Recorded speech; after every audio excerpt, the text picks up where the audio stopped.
It's the season finale here at Sportscene, and just like we're heading into the post-school season, there's 6 USC teams heading into the postseason play. And one of those teams, the USC women's lacrosse team, senior defender Nina Kelty will be sitting down with me in studio. Sportscene, right now.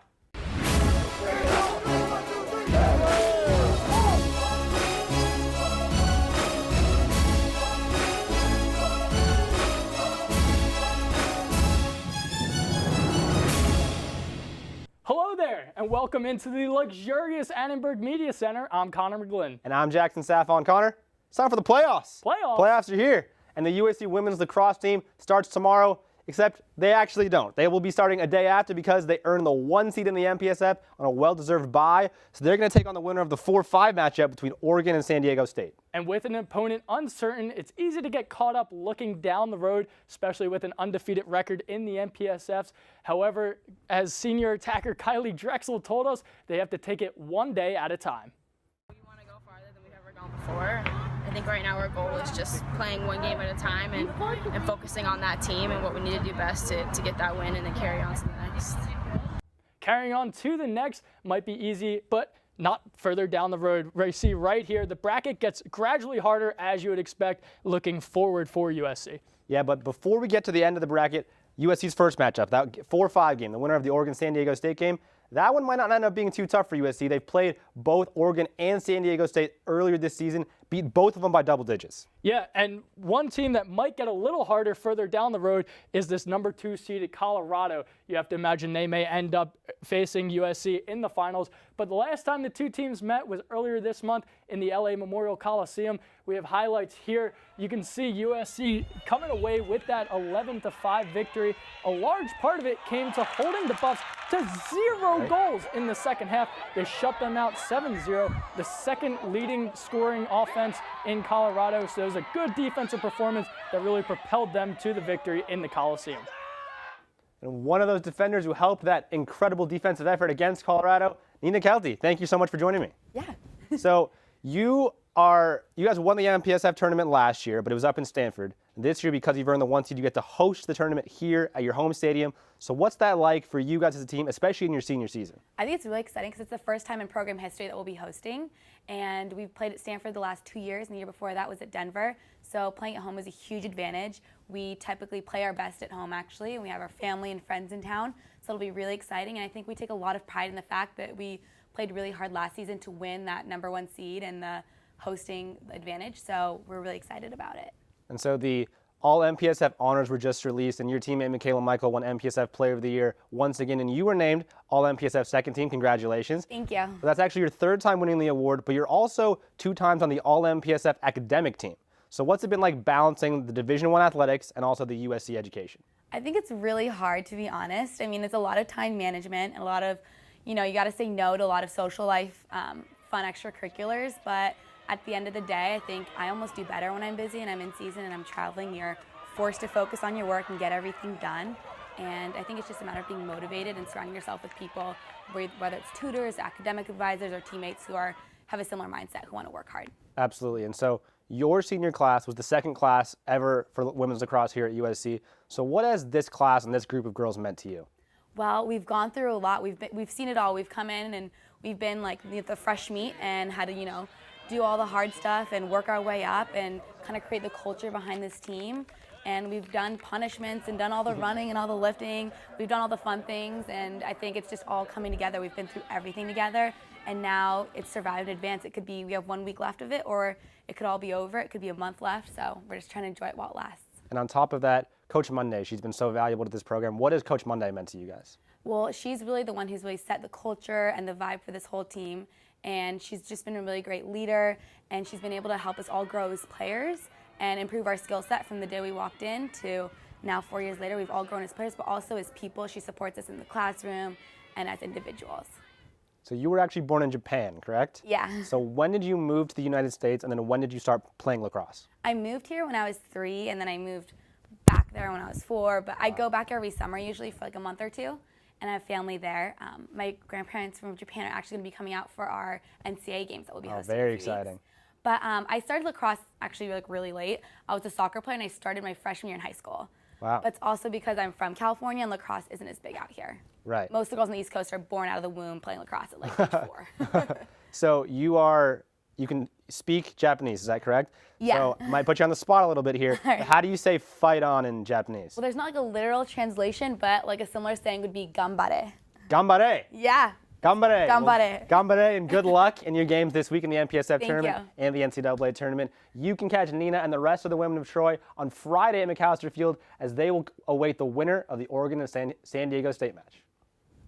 With the first pick of the 2017 Sports Scene Draft, I'm taking Alexa Palermo. Thank you. Alexa, you ready to get right into the war room, put your GM hat on, and talk NFL draft? Always wanted to, so I'm very excited. Perfect. So the draft begins Thursday in Philadelphia, and we have right here 8 headshots of the 8 former USC football players that were invited to the Combine this year. So I want to take you day by day and give me an update on to where you think they'll fall. So let's start day 1, Thursday. Day 1, Thursday, I'm going to Dory. Adoy will actually be in Philly, and so I think it can go first round, but I think we're going to see him bottom of the first round. I can see him going to the Saints with that 32nd pick. And so the Saints were dead last in their pass defense last season, and so I think adding him to their secondary is really going to help them out.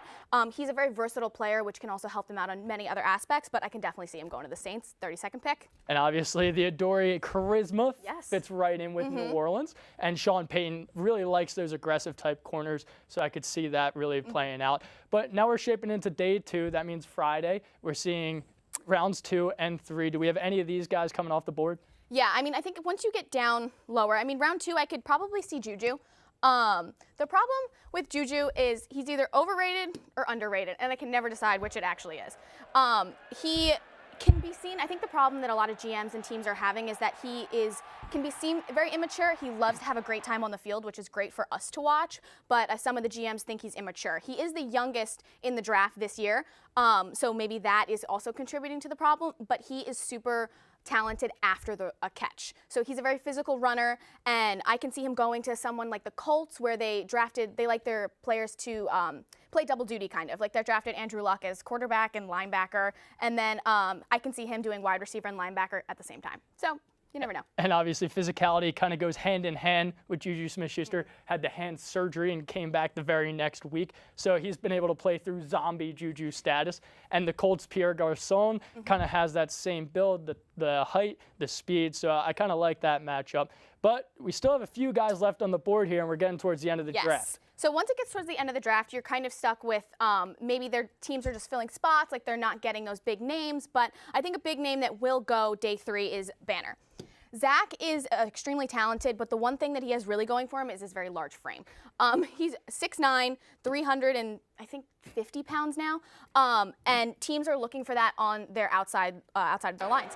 And I can see him going to the Giants, who are looking to beef up the guards and the tackles, and he's actually played at both. I think one of the great things that he's been doing lately is he's been all around town kind of advertising himself. We've seen him all the time on Fox Sports, and he's always out on Twitter doing different things for different people. And I think that's going to give him a leg up over Damian and Chad, as maybe in the later rounds they're really looking to fill out that line, and like the first person that comes to mind will probably be Zach. And a big frame, it's hard to go without saying Zach Banner, Exactly. one of the biggest guys playing in college football last year. But we still see 5 guys here on the board. So we're saying there's going to be 5 USC players going undrafted? I would hope not, honestly. I think one of the people there's 2 wild cards out here. I'm going to start with Stevie T. Stevie T can either go day 3 or day 2. I'm probably going to put him here at day 3. Coming as a grad transfer from Utah really upped his draft stock. He was the defensive MVP at the Rose Bowl, which is really nothing to snuff at, and he was great at that nose tackle position. So I think that a theme in this draft is defense. Defense wins championships, and Myles Garrett is up for the possible number 1 draft act. So I think defense is really what a lot of teams are focusing on, and if they're looking to beef up their line, Stevie T is where they should go. And the Rose Bowl defensive MVP, nothing to snuff at. Obviously, from a nose tackle, you want him to snuff the ball at the line of scrimmage too. So obviously he helped his status both in his combine workouts and his pro day workouts, being able to get over 20 reps during pro day on the bench, for him. and then also having quick feet. So I think that puts us at 4 guys being drafted out of this status. We mentioned the wild cards. I could also see Damian Mama coming off the board and falling down in the later rounds when teams like to go for the offensive linemen just to bolster the roster. Exactly, yeah. And my other wild card is Justin Davis. There's so many talented running backs in this draft that he could get lost and not be drafted, or someone could need a running back in the late rounds and take him after all the really great ones have been taken. So with him, I'm not really sure. Very nice. Well, I think that's a pretty excellent first round in the war room there, Alexa. Thank you. Well, thanks for staying here. But you heard it from Alexa, but you may as well hear it from the guys actually getting their names called in Philadelphia. And with that is Aaron Siegel. Thank you, Connor. A lot of Trojans are expecting to hear their names called this week at the NFL Draft, but before the big day, these Trojans took to social media to express their excitement. Juju tweeted, "It's crazy to think that in 3 to 4 days my life is going to change." Juju is projected as an early second-round draft pick, but a strong pro day might help him get drafted in the first round. Chad Wheeler tweeted, "Next week my childhood dream comes true. Excited for the next chapter in my life and the opportunity ahead." Projected landing spots for Wheeler are the Minnesota Vikings and the Philadelphia Eagles. And finally, Adoree Jackson took to Twitter to thank Denver Broncos cornerback Aqib Talib.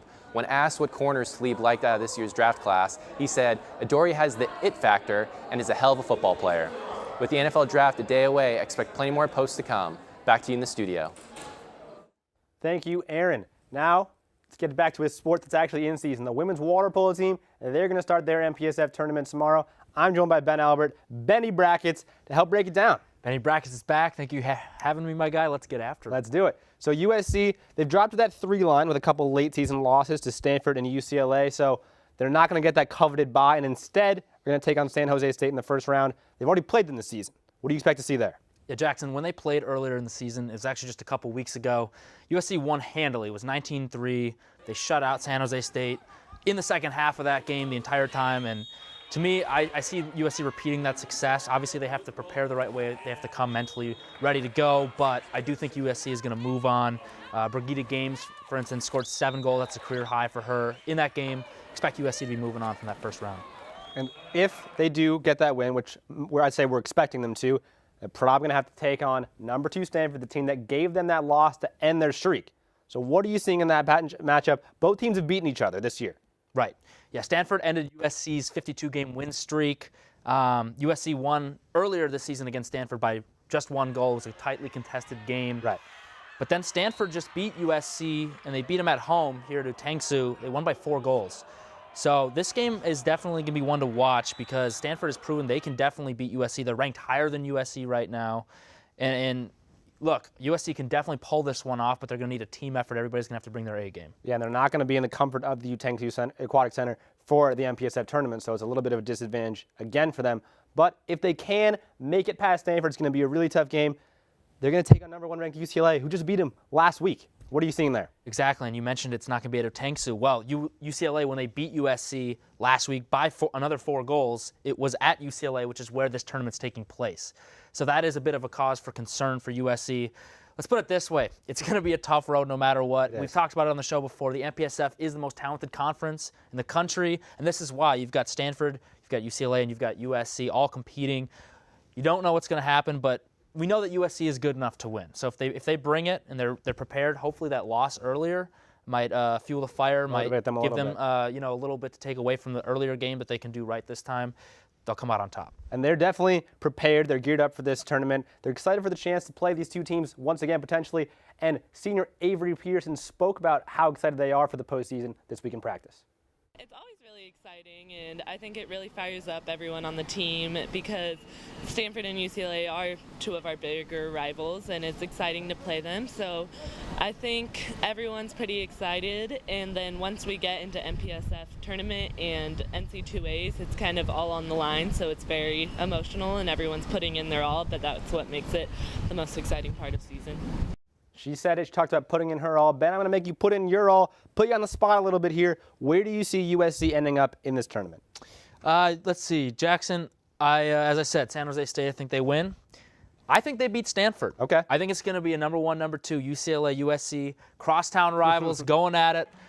And you know what? I predicted earlier, or last semester actually, wrong when I went against USC women's soccer. I'm not going to do that here. I'm going to say USC pulls it out on the road. quote-unquote upsets UCLA, and they bring it home the MPSF conference title. Okay, well, it's going to be exciting, and it all starts tomorrow. USC takes on San Jose State tomorrow as the MPSF tournament for water polo kicks off. Another team about to head into the postseason's USC Beach Volleyball. Here to talk a little bit about that with our beloved spinner is Julia Adams and Kristen Lago. Guys, you ready to get into the game? I hope so. Do it. All right, so we have 4 categories on our spinner, and Kristen, as senior, I think you get dibs on spinning first. All right, let's hope this goes Let's give it a well. whirl. All right, so we have right here landing on the dynamic duo, the two-headed monster of Kelly Clays and Sarah Hughes. They had a 100-match win streak going at one point this season. What makes them such a dynamic duo out on the sand? I just think it's everything about these two. Their athleticism, their drive to win, their drive as athletes. They're just, I mean, you can't find 2 better athletes, I think, at USC, and to have them on the same team, let alone the same pair grouping, is just unimaginable. That's why they're so dominant in the sand. I also just think I spoke to Sarah earlier this week about, what makes them work so well together. They've been playing together for the last 3 years, playing the sport their whole entire lives. It's in their DNA. So I think when you find 2 athletes that have that same mentality, couple that with just amazing athletes on the sand in this case, you can't go wrong. They're unstoppable, or they were stopped, but I think they're virtually unstoppable, especially looking at the Pac-12 tournament. Julia, she thinks they're virtually unstoppable. What about you? I agree. I think they're actually the winningest pair in all of USC history. So again, they are truly unstoppable, but they did lose to St. Mary's a little bit earlier in April, but they did hit their 100 mark right before then. I think 103 total before they lost. But I think they're just going to defend their pairs championship title this coming week in the Pac-12 tournament, and I think they'll be able to do so easily. Well, there you go. Well, obviously that covers Kelly and Sarah. Julia, it's your turn. Give it a whirl. Sweet. Going the reverse way, and we're stopping at .97. .97. I'll give you a little hint. It's their win percentage since the sport became an NCAA-sanctioned sport, and that was at the beginning of last year. 64-2 over the past 2 years as an NCAA team. So we talked about what makes them such a good pair together. What makes USC such a good team as a whole? I mean, I think the same thing as Clays and Hughes. The team is so athletic. They recruit the best players. They're just so dominant, and they work really well together. I know that they've been on a 60-game win streak, and they've been 30-0 this season, and I'm pretty positive that they, in my opinion, will be able to clinch another championship. So the team is just dominant together, and they work really well together, so I think that's just the reason that they've been able to do so well. Yeah, I definitely agree. I mean, we talked about it earlier, but why would you want to go anywhere else if you're going to play beach volleyball? I mean, the beach is right down there. We have this amazing sand volleyball stadium here at USC, so they're recruiting the best athletes, and I think all the other schools know that. I mean, they definitely have a target on their back. I think they, as individuals, know that, and as a team. So I think they're going to take this championship seriously, but I think at the end of the day, I don't think anybody's going to come out and upset them. I just think they're too good collectively, and they want to win. They want to leave a legacy for this program here at USC. Well, there you go. Amazing recruits, amazing stadiums. Merrill Norman Stadium, the beach volleyball court. Guys, thank you so much for talking a little beach with me. Yeah, thank you. Great. So obviously, beach is heading into the Pac-12 championships starting on Thursday down in Tucson, Arizona. But we talked about a few teams that are heading in, water polo, beach volleyball, but there are a few other teams, and with that is Josh Cohen. Thanks, guys. Nearing the end of the semester, you know what that means. Postseason action for several USC teams. We start out with some men's golf. The team tees off on Friday in Boulder for the Pac-12 tournament. USC is riding a wave of momentum after winning the Western Intercollegiate earlier this month. Tucson, Arizona, always the place to be, especially if you play for the undefeated USC beach volleyball team. The top-seeded women of Troy will face the winner of the Oregon-Utah match in the quarters of the Pac-12 tourney tomorrow morning. Men's and women's tennis are heading to the bustling metropolis of Ojai, California. The men's team will take on the winner of Utah and Washington in the Pac-12 quarters tomorrow afternoon, while the women's team gets Washington State in the first round. For the 7th-ranked men's team, the tournament is just another opportunity to improve. Everyone's always looking at USC with a target on our back, so that's how we have to prepare, and we need to go out and take it to them. We always just go in with the same mindset that we want to go and compete the way we know how to compete, and work as hard as we can and take no matches for granted. The women's water polo team is not in Ojai, but they are in Westwood. The team gets San Jose State and the MPSF quarters tomorrow afternoon. a potential rematch with Stanford could be on the horizon. And last, but certainly not least, women's lacrosse. USC is hosting the MPSF tournament, but has the first round bye. The women of Troy will play the winner of Oregon-San Diego State on Friday at noon at McAllister Field. These 6 teams will look to build on some serious momentum for their conference tournaments before making a push for the Natty. Back to you guys. Thanks, Josh. Some big news coming out of USC basketball, another team that's out of season. This week is Tuesday. Yesterday, the NBA came out with their official list of early declarees for the NBA draft, and one name that we expected to be on it that wasn't from USC was junior forward Elijah Stewart. Yeah, Elijah, like you said, was reported that he was going to test the NBA waters, not hire an agent, but he's going to at least test the NBA waters. And then Draft Express tweeted yesterday that Elijah was late on his paperwork, so that's why he wasn't on that list. Elijah then disputed that by tweeting at Draft Express saying, no, that's not the case. He's simply just studying for finals and he was too busy. But regardless of what the reason is, it looks like Elijah's going to be back at school next year. So back for one more year, and that's a good thing because we're going to see him a lot on our favorite segment of the semester, the top 10 plays. Top 10. Let's get straight to them. Number 10. Let's do it. Back in January, USC hosted UCLA. Shaquan Aaron, whop. Shaquan Aaron came off the bench, had a monster day, 23 points, including several 3 balls. This one on an assist from Elijah Stewart. He stops, whop. Shaquan just rained 3s the whole day, was a key cog in leading USC to that victory. And that was a victory there. But at number 9, we have a man with 600 victories. Peter Smith, the head coach of USC men's tennis, reaches 600th win in March against Oregon due to 604 and 222 career in 15 seasons and 5 rings at the helm. Congrats, Peter Smith. Let's hit that next one. Number 8, same game against UCLA. Chimezi Metu with the lob, throws it down on the pass from Jordan McLaughlin. There's more where that came from. This another lob, one-handed slam by the big redwood in the middle. Chimezi Metu, monster sophomore season for him. Jordan McLaughlin had an oop there. Here's another one at 7 1/2 quarter. Elijah Stewart skying up there. One more time, let's take a look. Look at this flick of the wrist action. And Elijah slamming it down over an Oregon defender. One more view right here. You can really see the ups. They end up losing that game to number 5 Oregon at home in the Galen Center. Let's go back to women's lacrosse. This was against St. Mary's. They scored 4 goals in 33 seconds. It's sped up a little bit here, but it doesn't need to be because Micaela Michael, she's a speed demon out there, controlling that draw, finding your teammates. They scored goals all over the place this season, and this game, 4 in 33 seconds. Coming in at number 5, there were 4 goals there. There were a whole lot more goals during USC women's water polo's 52-game win streak that set a national record for longest win streak in the sport. 40 of those games were on the road. More than half of them were against top 25 teams. They ended up losing that streak on April 8th against Stanford, but 52 wins in a row comes in at 5. That's pretty incredible. On the number 4, more of Elijah Stewart. Is that a bird? Is that a play? No. It's Elijah Stewart with the double clutch jam. Rewind that. Let's see it one more time. Elijah comes in, sizes up the opponent, rises, double clutches, and throws it down. What an athletic marvel. Talking about rising at number 3, the senior duo of Kelly Clays and Sarah Hughes out on the court for beach volleyball. They won 100 straight matches, ended up getting up to 103 before losing. As a pair in their career, 127-4 overall. This is a clincher against UCLA on senior day to end their careers at home. And you can see Kelly Clays getting thrown in the air, terrified for her life. And let's hit number 2, one of the most impressive athletes in the history of USC athletics, Stephania Harlabides. We had to go back into the vaults to find some goals from her freshman, sophomore, and junior years. But this year in her senior season, she's had so many goals, she's moved up to number 2 all-time in USC women's water polo history. She's also 7th all-time in MPSF history. And she set the MPSF record with 9 goals against UCSB earlier this season. Shouts to you, Stephania. And at number 1, if we're talking best careers as a USC Trojan, Micaela Michael of USC Lacrosse.